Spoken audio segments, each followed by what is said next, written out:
Sorry bro.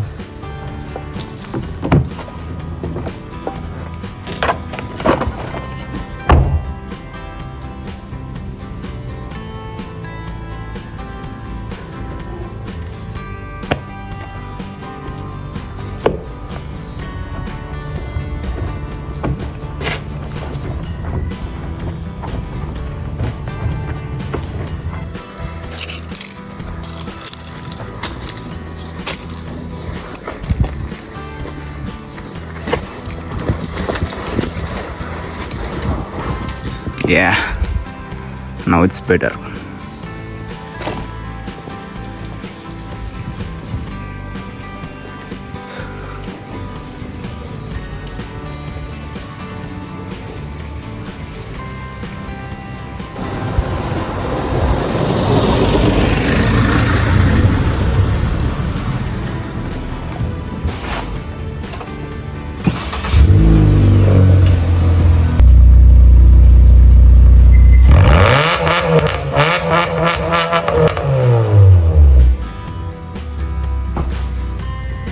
ఆపండి. WhatsApp by, this is Kaushik late అందరూ. So guys, తమిళ చూస్తే అర్థమయ్యే ఉంటుంది ఏ టాపిక్ మీద మాట్లాడుతున్నాం అని చెప్పేసి. సో 2 సంవత్సరాల తర్వాత ఈ వీడియో తీస్తున్నా. మస్తు మంది మస్తాలు అడిగారు, అన్న నీ కార్ గురించి వీడియో అన్న, నీ కార్ రివ్యూ చెప్పు, నీ కార్ గురించి అంటే కంప్లీట్గా మొత్తం మీద కార్ గురించి అయితే అడిగారు. అది కరెక్ట్ వర్డ్స్ అసలు డిస్క్రైబ్ చేయడానికి. సో మొత్తం మీద మస్తాలు అడిగారు, రివ్యూ అనుకోండి. సో యా, 2 సంవత్సరాలు 30,000 ఏమో తిరిగినాం. సో గుడ్ ఇనఫ్ అనే అనుకుంటున్నా. సో లెట్స్ గో, తీద్దాం, మంచిగా మాట్లాడదాం కార్ గురించి. ఒకటి మీరు గుర్తుపెట్టుకోవాలి, ఇప్పుడు ఏదైనా థింగ్ని నేను నాది అనుకుని నేను ఓన్ చేసుకుని అనుకో, దాని గురించి తప్పు కానీ దాని గురించి మైనస్లు కానీ చెప్పబోద్ది కాదు యాక్చువల్గా. సో అయినా సరే చెప్తున్నా, అంత పెద్ద మైనస్లు కూడా ఏమి ఉండవు యాక్చువల్గా. ఇది ఏంది, మన చిన్న కొడుకు, మీ అమ్మ చిన్న కొడుకు, మనకి చిన్నపాటి ఇల్లు, ద ఫుక్ మ్యాన్. ఓకేనా? సో మనం ల్యాగ్ చేయకుండా డైరెక్ట్ పాయింట్కి వచ్చేద్దాం, ఎందుకంటే ఫస్టే ఆ రివ్యూ అంతా ఖతం చేసేసుకుందాం. సో దాని తర్వాత అంతా మనం మోటివేషన్లు దాని గురించి దీని గురించి మాట్లాడదాం. మా వాళ్ళకి రెగ్యులర్ వ్యూవర్స్కి ఇచ్చే కోటా ఇచ్చేసి వీడియో ఖతం చేసేస్తాం. తెలిసిందే కదా మీకు, ప్రతి వీడియోలో ఏదో ఒక లైఫ్ థింగ్ ఉంటుంది నేర్చుకోనికి మన దాంట్లో. So yeah, so first car గురించే మాట్లాడుకుంటే ఫస్ట్ మైనస్ పాయింట్ల గురించే మాట్లాడుకుందాం. సో మైనస్ పాయింట్లు నా పర్సనల్గా నేను ఫీల్ అయినాయి కాదు. ఇప్పుడు ఎవరైతే నాలానే అఖిల్ బాయ్ కూడా ఉన్నాడు, నాలానే i20 ఉన్నాడు, సేమ్ రెడ్ కలరే ఉన్నాడు, నాకన్నా ఒక మోడల్ పెద్దదే ఉన్నాడు. సో అట్లా ఆయనను అడిగి ఇంకా i20 వాడిన వాళ్ళు, అంటే ఈ కొత్త జనరేషన్ i20 వాడిన వాళ్ళు, పాత i20 ఓజీ, పాత i20లా డీజిల్ ఉంటుంది, అది ఓజీ, దానికి అసలు ఇంకా పెట్టినగా లేదు. బట్ ఈ కొత్త మోడల్స్లో ఏమైనా ఇష్యూస్ ఫేస్ చేసిర్రా అని చెప్పేసి చూసుకుంటే ఫస్ట్ థింగ్ వచ్చేసి మైలేజ్. సో మైలేజ్ మస్తు మందికి సిటీలో అని నార్మల్గా తిరుగుతుంటే ఎంత 9-10 వస్తుంది, నా కారు మాత్రం 16 ఇస్తుంది. సో అందుకనే నా కారు అంటే మస్తు ఇష్టం, నాకు 16 ఇస్తుంది నా కారు. సో మోస్ట్లీ మస్తు మంది దగ్గర చూసింది, నేను డైరెక్ట్ చూసిన విన్నది ఇష్యూ వచ్చేసి మైలేజ్ అనమాట. సో ఇదే సెగ్మెంట్లో ఇంకా దీనికన్నా బెటర్గా ఇచ్చే బండ్లు ఉన్నాయి మైలేజ్. సో అది, సో నాకైతే నా పర్సనల్గా నాకు మైలేజ్ ఎప్పుడు ఇష్యూ కాదు. నా హైయెస్ట్ మైలేజ్ వచ్చేసి 25 లాంగ్ ట్రిప్లలో తిరిగినప్పుడు. సిటీలలో యావరేజ్ 15-16 ఇస్తుంది. ఈవెన్ దో నేను మన పర్ఫార్మెన్స్ ఎగ్జాస్ట్ ఇన్స్టాల్ చేసిన తర్వాత సో అందుకనే మన వంకలు లేవు నాకు అసలుకి. ఫకింగ్ సాటిస్ఫైడ్, అసలుకి 0 రిగ్రెట్స్, 0 కంప్లైంట్స్, అన్నీ అంతే. ఇంకా నా సొంత దగ్గరికి వెళ్ళి మీరు ఏం ఎక్స్పెక్ట్ చేస్తారు, అసలుకి ఏం లేవు, ఈ కార్ని కళ్ళు మూసుకొని కొనాలి అనేటట్టు వస్తాయి నా దగ్గరికి వెళ్ళి మాటలు. మైనస్ పాయింట్ల గురించి మాట్లాడుతున్నాం కదా, కాల్స్ గురించి. సో మైలేజ్ ఒకటి అని చెప్పేసి మస్తు మంది కంప్లైంట్ చేశారు. So mileage was never an issue for me. ఇది ఈవెన్ దో నాకు తక్కువ మైలేజ్ ఇచ్చినా సరే నాకు నడుస్తుంది, అంటే నడిపించుకుంటా, అదే ఇష్టంతో నడిపించుకుంటా, 0 రిగ్రెట్స్ తోటే.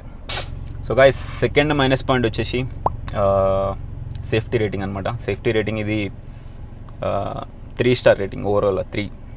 సో బెటర్ ఈ బడ్జెట్లోనే మీకు 5 స్టార్ రేటింగ్ ఉన్నాయి, which is Tata. Build quality mad అంతా బాగుంటుంది. టాటా షోరూమ్ కూడా నేను పోయి చూసిన. నాకు మైనస్ సైడ్ అనిపించింది అంటే నేనే కారు కొనేటోని నన్నే వాళ్ళు పక్క పెట్టి వాళ్ళ పని వాళ్ళు చూసుకుంటున్నారు. అంటే వాళ్ళ దగ్గర సర్వీస్ బాగాలేదు. మనం కారు కొనేటోనికి ఇచ్చే నార్మల్ వాల్యూ కూడా ఇవ్వలేదు. ఆడ మనకి ఈగో హర్ట్ అయిపోయింది. సో దీనికన్నా ముందు ఆడికే పోయినుండే, టాటాకే పోయినుండే. టాటా పంచ్ తీసుకుందాం అనుకుంటుండే. బట్ యా ఆడ పోగానే నాకు రెస్పాన్స్ నచ్చలేదు. వాళ్ళు తీసుకుందామని నేను ఎంక్వైరీ చేస్తున్నా కానీ ఆ ఎంక్వైరీ ఇన్ఫర్మేషన్ కూడా కరెక్ట్ ఇస్తలేరు. అంటే కరెక్ట్ ఇంట్రెస్ట్ పెట్టి అమ్ముదాం వీళ్ళకి అన్నట్టు కూడా చూస్తలేరు. బట్ అగైన్ ఈ దానికి హ్యుండాయికి హ్యుండాయిలో నాకు మంచి రెస్పాన్స్ వచ్చింది, మంచి రెస్పెక్ట్ వచ్చింది. నా ఎమ్మడవాడి మరీ ఇప్పించిండు. సో పనులు చక్కచక్క అయిపోయినాయి అన్నట్టు.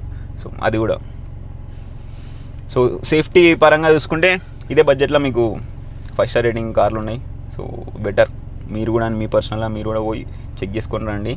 ఈ క్రాష్ టెస్ట్లో 180 ఒక 68, 64, 70 స్పీడ్ మీద అవుతుంది. మీరు 100 స్పీడ్ మీద పోయి గుద్దుకుంటే ఖచ్చితంగా చచ్చిపోతారు. సో అది కూడా చూసుకోండి. ఏ కార్ అయినా సరే స్పీడ్ పోయి గుద్దితే ఎంత సేఫ్టీ కార్ అయినా సరే చచ్చిపోతారు. సో అది ఓకే. చూడండి, ఒకవేళ మీకు సేఫ్టీ ప్రయారిటీ అనుకున్నారనుకోండి, సేఫ్టీ అందరికీ ప్రయారిటీ ఉంటుంది. ఎందుకు ఉండదు? సేఫ్టీ అందరికీ ప్రయారిటీ ఉంటుంది. బట్ మారుతి సుజుకి స్విఫ్ట్ తోపు కారు. సో ఆ కార్ని ఇష్టపడేటోళ్ళు ఉంటారు, ఆ కార్ని లవ్ చేసేటోళ్ళు ఉంటారు. సేఫ్టీ ఈజ్ మై యాస్ అంటారు, పోయి అదే తీసుకుంటారు.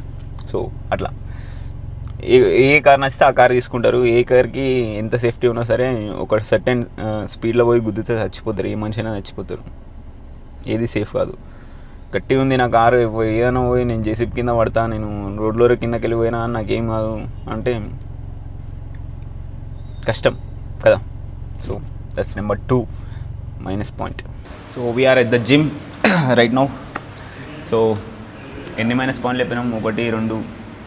థర్డ్ వచ్చేసి అంటే ఇది నా పర్సనల్గా నాకు మైనస్ అనిపించేది. సో హ్యుండాయ్ ఇంజన్లు, అదే మన రిఫైన్డ్ ఇంజన్లు ఉంటాయి హ్యుండాయ్లో.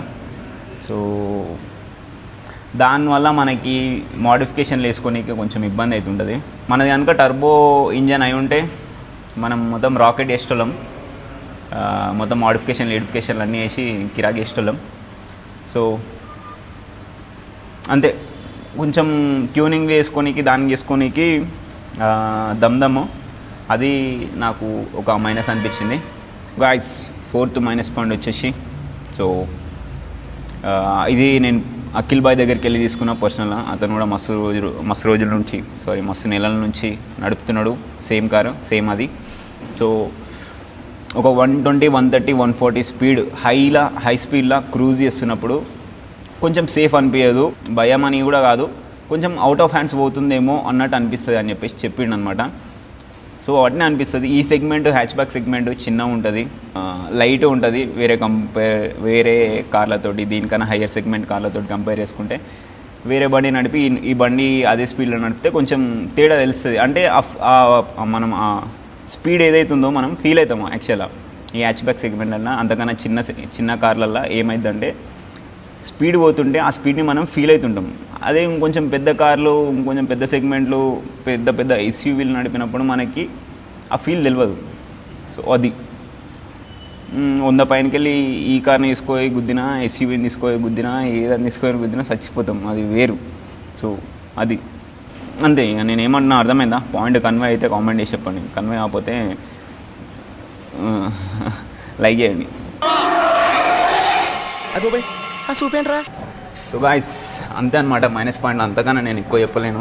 సో అవి జెన్యూన్గా నేను అబ్జర్వ్ చేసినాయి, నేను ఎక్కువ విన్నవి అవి. సో అంతే. ప్లస్ పాయింట్ల విషయానికి వస్తే కార్ మొత్తం ప్లస్ పాయింటే. కార్ మొత్తం గ్రీన్ ఫ్లాగ్, కనిపించడానికి రెడ్ కలర్ ఉన్నా సరే మనది కారు గ్రీన్ ఫ్లాగ్ అనమాట. ఇంట్లో పోయేటప్పుడు కార్ పార్క్ చేసి వెనకాలకు తిరిగి చూస్తే మస్తు అందంగా మస్తు ముద్దుగా అనిపిస్తుంది. మళ్ళీ ఇంట్లోకి వెళ్ళి బయటకు వచ్చి కార్ ఎక్కే ముందు పోయి ముద్దు పెట్టుకోవాలనిపిస్తుంది. సో అంత ముద్దు ఉంటుంది అనమాట కారు. నా కోసమే తయారు చేసిరు అన్నట్టు అనిపిస్తుంది. లోపల పోయి కూర్చున్న తర్వాత ఆహా, మీరు నమ్ముతారో నమ్మరో, నా కార్లో నేను జోన్ అవుట్ అయ్యి పాస్ అవుట్ అయ్యి పండుకున్న రోజులు మస్తు రోజులు ఉన్నాయి. సో అట్లా అంత చిన్న కార్, అంత చిన్నవి ఏమి ఉండదు యాక్చువల్లీ, చిన్న అంటున్నాను నేను, మరీ అంత చిన్న ఉన్నది కారు కాదు. కానీ ఇదివరకు మాకు మారుతి 800 ఉండేది, దాంతో కంపేర్ చేసుకుంటే కొంచెం పెద్దదే కదా. సో మా ఫ్యామిలీ మొత్తంలో, మా తరతరాల మొత్తంలో నేనే ఫస్ట్ హ్యాండ్ కారు ఉన్నది, ఫ్యామిలీ మొత్తం బ్లడ్ లైన్ మొత్తంలో. సో ఆబ్వియస్లీ ఫస్ట్ హ్యాండ్ కార్లు ఎట్లుంటాయి, ఏం ఇష్యూ రాదు, ఏం రాదు. ఇదివరకు వాడే కార్లు వారం రోజులు నడిస్తే 2 వారాలు షెడ్లలో ఉంటాయి. సో మన సొంతోనికి ఇట్లాంటి కారు కొన్నప్పుడు మనకి ఏం ఇష్యూ రానప్పుడు, మోర్ ఓవర్ గింత గ్లిచ్ ఉండదు, ఏముండదు. నేను మంచి పెద్ద కంపెనీ కార్లు కూడా చూసిన, ఆ బటన్లు సరిగా పనిచేయవు సరిగా, మళ్ళీ లోపల ఆ క్లస్టర్ సరిగా పనిచేయదు. ఒక్కొక్క దానికి ఒక్కొక్క ఇష్యూస్ ఉంటాయి. అన్ని ఇష్యూస్ వచ్చిన తర్వాత మన కార్ తీసుకున్న తర్వాత మనకి 0 ఇష్యూస్, అట్లాంటివి 0 గ్లిచెస్ అన్నీ నాకు పర్ఫెక్ట్ అనిపిస్తాయి. నాకు స్పీడ్ అయినా మంచిగానే అనిపిస్తుంది. సిట్టింగ్ కంఫర్ట్, తాటి చెట్లా ఉన్న వాళ్ళు కూడా వచ్చి మంచిగానే కూర్చున్నారు కంఫర్టబుల్గా. సో అట్లా మొత్తం అంతే. ఓవరాల్గా మీకు తీసుకోవాలనిపిస్తే పోయి అన్ని కార్లు నడిపి చూడండి, మీకు ఏ కార్ నచ్చితే తీసుకోండి. నేనైతే రికమెండ్ చేసేది నా కారే రికమెండ్ చేస్తాను. What is this nonsense? ఆపండి ఇంకా అక్కడితోటి మీ డిస్కషన్. అంతే ఇక మైలేజ్ చూసుకోండి. ఓవరాల్గా మీకు నచ్చాలి. ఇప్పుడు నేను చెప్పిన విషయం, ఇదైతే ఇంట్లో పోయే ముందు బొద్దుగా అనిపిస్తుంది, మంచిగా అనిపిస్తుంది, లోపల కూర్చుంటే సుఖం అనిపిస్తుంది అని చెప్పిన విషయం. సో అవన్నీ ఫీల్ మీకు రావాలన్నట్టు ఒక కార్ గురించి. మీ కార్ అనుకుంటే మీకు అవన్నీ రావాలి యాక్చువల్గా. సో అట్లా వచ్చిన కార్నే మీరు తీసుకోవాలి.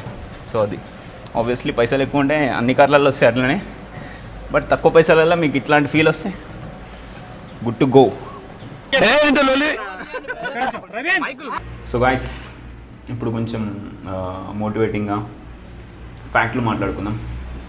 సో ఒకవేళ మీరు కారు కొనాలనుకుంటుంటే, సో ఎందుకు కొనాలనుకుంటున్నారు అంటే ఏం అవసరం ఉంది దాంతో, అంటే అది కొనుక్కుంటే మీరు ఖచ్చితంగా హ్యాపీ ఉంటారా, మీరు అప్పుల పాలు గారా, మీ బతుకు బాగుపడుతుందా?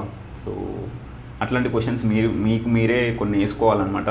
సో వేసుకొని అప్పుడు డిసైడ్ అండి. సో చాలామందిని చూసినా అంటే స్తోమతకు మించి పెద్ద కార్లు కొనడం కానీ అట్లాంటి కొని ఇష్టం లేకుండా అమ్మేసుకొని, లేకుంటే ఈఎంఐ వాళ్ళు వీళ్ళు లోన్ వాళ్ళు వచ్చి బండిని ఎత్తుకోవడం కానీ అవన్నీ నేను కల్లారా చూసిన. నాకు నచ్చిన వాళ్ళ దగ్గర, నాకు నచ్చిన వాళ్ళు, మాకు దగ్గర ఉన్న వాళ్ళు, మా దోస్తులు వాళ్ళు వీళ్ళని చూసినాం. అంటే బండ్లు గుంజుకోవడం కానీ, ఇంకా అప్పుల పాలు కావడం కానీ, అదే ఎంతో ఇష్టంతో ఉన్న కార్నే చూసి అరే ఈ అమ్మ ఎందుకు కొన్నారా నాయన, ఈ అమ్మ దరిద్రం అంటుకుంది అనే స్టేజ్కి పోయిన వాళ్ళని కూడా చూసిన. సో మీకు పర్సనల్గా మీరు కొనుక్కుంటే మీకు మంచి జరుగుతుందా అని చెప్పేసి మీకు మీరే ఒక అది వేసుకోండి. వాళ్ళు కొన్నారుగా నేను కూడా కొనాలి, వాళ్ళు చూపించుకుంటాను నేను కూడా చూపించుకోవాలి, నాకు కూడా ఉంది అది అని చెప్పేసి అట్లా ఈగోకి పోయి తీసుకోవద్దు అనమాట. సో అది మీకు మీరు ఒకసారి క్వశ్చన్ చేసుకోండి మీకు మీరే, is it worth buying this time, అంటే ప్రజెంట్ ఉన్న సిచ్యువేషన్లో మనం కొనుక్కోవడం వర్తా అని చెప్పేసి మీకు మీరు క్వశ్చన్ చేసుకుంటే దెన్ ఓకే ఆల్ గుడ్ అనుకుంటే గుడ్ టు గో, కొనుక్కోవచ్చు మీరు. సో అంతే, ఎండ్ ఆఫ్ ద డే మీది, మీ ఇష్టం, మీకు నచ్చింది లైఫ్. సో నేనైనా సరే అదే చెప్తా, అన్నీ మంచి చెడులు అన్నీ చెప్తా. ఎండ్ ఆఫ్ ద డే నాకు ఏది అనిపిస్తే అదే చేస్తాను నేను ఆబ్వియస్లీ. సో చెప్పడం మన బాధ్యత, వినడం మీ బాధ్యత. సో ఫాలో అవుతారా కారా అని చెప్పేసి ఎవరి చేతిలో లేదు. సో ఎవరి లైఫ్ అంది. సో మీకు నచ్చినట్టు చేయండి. కొనుక్కునే ముందు ఈ కొన్ని ప్రశ్నలు మీకు మీరే వేసుకోండి. సో దట్ మీకు అర్థమైపోతుంది ఫ్యాక్ట్ ఏందని చెప్పేసి. సో అంతే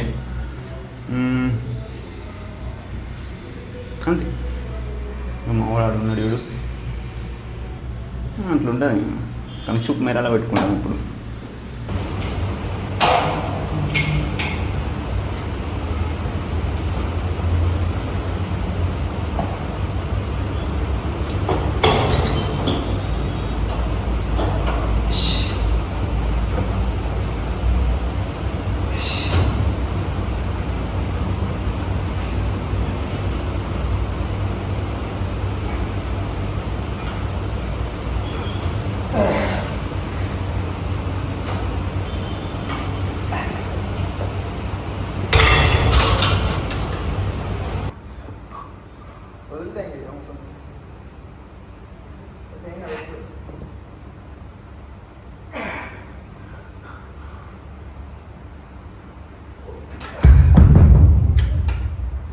సో గాయస్ ఫైనలీ వర్క్ కూడా అయితే ఖతం అయిపోయింది.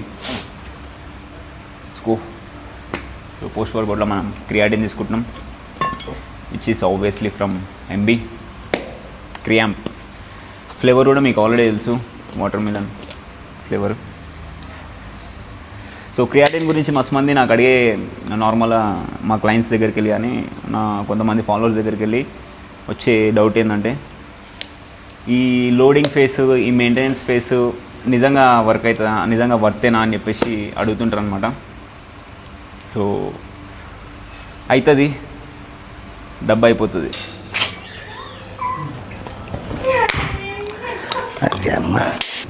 జల్దిన లోడింగ్ ఫేస్, మెయింటెనెన్స్ ఫేస్ అని చేసుకుంటా దాని క్రియేటిన్ అంతా అయిపోగొట్టేస్తాం. అంతగానం అవసరం లేదు. నార్మల్గా యూజువల్ అయితే డైలీ 3 to 6 grams సరిపోతుంది. ఈ లోడింగ్ ఫేస్లు ఎట్లా అంటే డైలీ 20 grams తీసుకుంటారు ఒక వారం మొత్తం, మిగతా అంతా 4 to 6 grams తీసుకుంటారు అనమాట. సో అవంతా అవసరం లేదు, అంత కాంప్లికేషన్ చేయని అవసరం లేదు. యాక్చువల్గా తీసుకోవాలనుకుంటే కింద లింక్ డిస్క్రిప్షన్ ఇస్తాను, చెక్ చేయండి. మన కోడ్ వాడితే మీకు ఒక మంచి డిస్కౌంట్ వస్తుంది.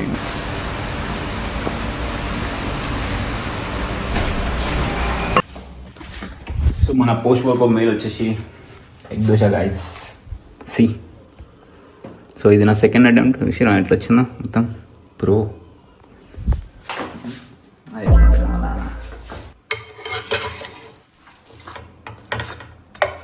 మొత్తం క్రంచీ క్రిస్పీ. అవరా ఇప్పుడే పెంచుకున్నా, మైనస్ కావద్దు. చలో ఆడ దోశలు వేసుకుంటా, ఈడ తినుకుంటా వైబ్ కావాలి. సో సింపుల్ కార్బ్స్, లోపల ప్రోటీన్, ఫ్యాట్స్.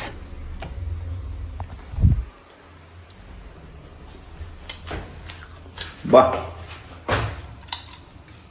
మ్యాడ్.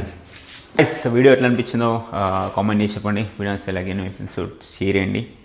సో ఈరోజుకి ఏంటంటే, సో అందరిలా నార్మల్గా కార్లో కూర్చొని ఫీచర్స్ అవన్నీ ఎక్స్ప్లెయిన్ చేయడం అవన్నీ ఆల్రెడీ ఇప్పుడు జమాన్ చేసిర్రు, జమాన్లా చేసిర్రు అట్లాంటి వీడియోలన్నీ. సో అట్లాంటి వీడియోలు ఆల్రెడీ మస్తు మంది చూసేసారు కాబట్టి, సో మన వ్యూయర్స్కి మన దగ్గరికి వెళ్ళి ఒపీనియన్ అనేది వినడం ఇష్టం కాబట్టి, సో మన వాళ్ళ కోసం అట్లా మన ఒపీనియన్ అట్లా తీసి పెట్టినాం అనమాట. అది మన ఫైనల్ ప్రోడక్ట్ అయితే అట్లా ఉంది. సో ఓవరాల్గా మీ ఇష్టం, మీరు ఏ కారు కొనుక్కుంటారు ఏందని చెప్పేసి బాగా రీసెర్చ్ చేయండి, అన్ని కార్లు చూడండి, ఏది నచ్చితే తీసుకోండి. మోర్ ఓవర్ ఫైనాన్షియల్గా బెటర్గా ఉంటేనే తీసుకోవాలని చెప్తా ఆబ్వియస్లీ. సో అది మన కారు కొనడం వల్ల మనకి ఎటువంటి లాస్ లేదు, అంత సాఫీగా సాగుతుంది కాబట్టి ఆబ్వియస్లీ నేను సంతోషంగానే ఉన్నాను నా కార్ తోటి. సో అది ఒకవేళ ఏం బాగాలేకపోతే నేను కూడా ఈ అమ్మ ఎందుకు కొన్నానా అనుకుంటాను. ఎంత నచ్చినా సరే అంతే ఉంటుంది కదా మనకి, నిమ్మలం లేకపోతే ఏమున్నా వేస్ట్. సో అది యా ఉంటా, బాయ్, పీస్.